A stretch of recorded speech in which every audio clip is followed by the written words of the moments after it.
Praise the Lord. 2025 सालच्या शेवटच्या महिन्यामध्ये म्हणजे डिसेंबर महिन्यामध्ये आम्ही आहोत आणि या डिसेंबर महिन्यामध्ये आम्ही ख्रिस्त जन्माचा आनंद साजरा करतो, नाताळ साजरा करत असतो.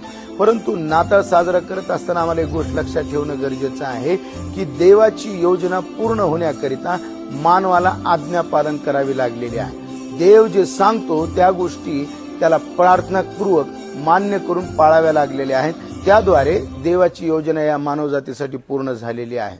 जर आम्ही देवाचं ऐकत आहोत तर आम्ही देवाकडून आहोत असं देवाचं वचन स्पष्ट रीतीने योहानकृत शुभवर्तमान याचा 8वा अध्याय आणि 47व्या वचनामध्ये आम्हाला सांगतं. जर आम्ही देवाच्या वचनातून ऐकत नाही तर आम्ही देवाचे नाही हे देखील त्या ठिकाणी स्पष्ट केलेलं आहे.